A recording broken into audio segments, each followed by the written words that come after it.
আচ্ছা, আমি মেজর ফখরুল, আমি মাধবপুরের আর্মি ক্যাম্পের ক্যাম্প কমান্ডার।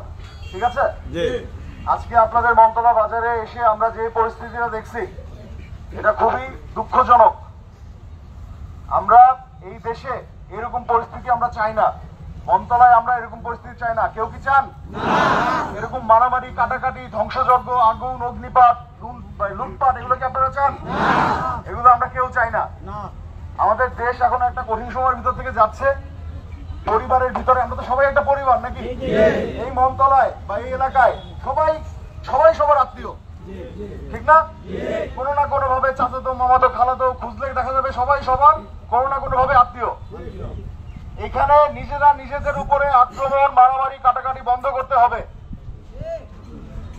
এই মারামারি কাটাকাটি কোনো সুযোগ নাই। আমি যদি কখনো মনতলার ব্যাপারে আর কোনো খবর পাই, এই মনতলায় এসে আমি যাদের হাতে লাঠি, রামদা, বটি, ছুরি, এই ট্যাডা, এইসব অস্ত্র দেখবো, তারা হবে আমার 1 নম্বর শত্রু। আমি জানি না সে কে, আমি জানি না সে কোন দল, আমি জানি না সে কোন দল, আমি জানি না সে কোন মতে বিশ্বাসী, আমি এগুলো কিছু জানি না।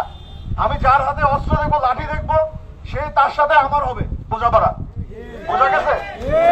এবং এই বোঝাপড়াটা খুব কঠিন ভাবে হবে। আমি আজকে ভালোভাবে বুঝাই দিয়ে যাচ্ছি, আপনাদের সবাইকে ভালোভাবে বুঝাই দিয়ে যাচ্ছি আজকে। নেক্সট দিন কিন্তু আমি যাদের হাতে এইসব দেখবো তাদের সাথে কিন্তু আমি কথা বলবো না। এবং আমরা যদি চাই কঠিন ভাবে কিভাবে আপনাদের মানে এই দুষ্কৃতিকারীদের দমন করতে হয়, ওই শিক্ষা, ওই প্রশিক্ষণ, ওই ট্রেনিং কিন্তু আমাদের আছে। কিন্তু আপনারা সবাই আমার দেশের লোক, সবাই আমার ভাই। আমি চাই না কারো গায়ে আমার হাত উঠাইতে হবে। আপনারা কেউ ব্যথা পাইলে আমার গায়ে ব্যথা লাগে, এটা আপনাদের ভিতর থাকতে হবে। নিজেরা নিজেদের মারামারি বন্ধ করেন, 1 নাম্বার। 2 নাম্বার কথা, আমি আজকে একটা কমিটি এখানে করে দিয়ে যাইতেছি। যে কমিটিতে কারা আছেন একটু হাত তোলেন। এই যে আপনারা দেখতে পাচ্ছেন, এনারা হচ্ছে এই কমিটি করে দিয়ে গেছি, এরা হচ্ছে সবাই আপনাদের প্রতিনিধি, ঠিক আছে না? কোন রকম যদি কোনো গ্যাঞ্জাম থাকে, আপনাদের মতামতের অনৈক্য থাকে, অমিল থাকে, তাদের মাধ্যমে জিনিসটা পরিষ্কার করার ক্লিয়ার করবেন। প্লিজ মারামারিতে যাবেন না ভাই। সবার বউ বাচ্চা আছে, পরিবার আছে, দোকানপাট আছে, ব্যবসা বাণিজ্য করা প্রয়োজন, ঠিক না? ব্যবসা বাণিজ্য করেন, সুন্দরভাবে ইয়া করেন, খেয়ে পরে বেঁচে থাকেন, সন্তানদেরকে মানুষ করেন, পড়াশোনা করান। এই মারামারি কাটাকাটি করা যাবে না। এবং যারা সংখ্যালঘু পরিবারের আছেন, হিন্দু বা অন্যান্য ধর্মের, তারা সবাই আমাদের ভাই।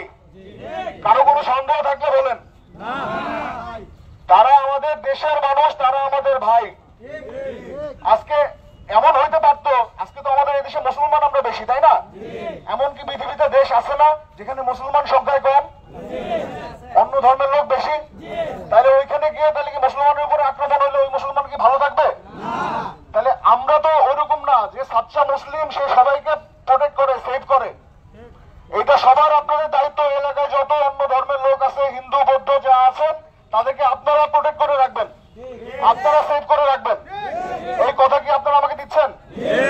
কারো কোনো সন্দেহ আছে? আমি কি মনতলায় আর কোনো গ্যাঞ্জাম শুনবো? এটা কথা দিলেন আমারে। গ্যাঞ্জাম হলে কিন্তু এরপরে আমি সুন্দরভাবে আর বুঝাবো না। আমি কিন্তু খুব কঠোর পদক্ষেপ নিব এবং ওই পদক্ষেপ কিন্তু আমি নিতে পারি, কিন্তু আমি চাই না। আজকে ইচ্ছা করলে কিন্তু আমি অনেক কঠিন হইতে পারতাম না, কিন্তু আমি কঠিন হই নাই এবং আমি চাই না কঠিন হইতে। এখন সবাই দোকানপাট খুলবেন, ব্যবসা বাণিজ্য করবেন। আমি চলে যাওয়ার পরে নর্মাল ভাবে ব্যক্তিগত যাদের প্রবলেম আছে, জমি জমা নিয়ে প্রবলেম, আগের একটা প্রবলেম, এই প্রবলেম তো আজকের না, অনেক আগে থেকে প্রবলেম, তাই না? এতদিন মারামারি হয়েছে, কোর্ট কাছারি আবার সব খুলবে, নর্মাল হবে। এগুলা আইনের মাধ্যমে এগুলার মীমাংসা করবেন। কেউ আইন নিজের হাতে উঠে দেবেন। ওর সাথে আমার জমি নিয়ে গাঞ্জাম, আমি 10 জন 15 জন লোক নিয়ে ওর বাড়ি থেকে হাংসর করলাম, খুব খারাপ। আইন নিজের হাতে উঠানো যাবে না। আইন রক্ষা করার জন্য সরকার আমাদেরকে বেতন দেয়, ইউনিফর্ম দিছে, আমাদের কাজ আমাদের করতে দেন, আপনারা এটা করেন না। কারো কোনো সন্দেহ? আমার সাথে আমার কথায় যদি কেউ মানে অরাজি থাকেন, এখনই বলেন যে স্যার আপনার এই কথাটা আমরা মানলাম না। এরকম কেউ আছেন? মিলেমিশে থাকবেন আপনারা। এই মন্তলায় আমারও আশা লাগবে, গ্যাঞ্জাম ঢাকাইতে আশা লাগবে। ধন্যবাদ। এখন আমাদেরকে না, এখন আমাকে একটু যাওয়ার জন্য সুযোগ করে দিবেন, ঠিক আছে? আপনারা আচ্ছা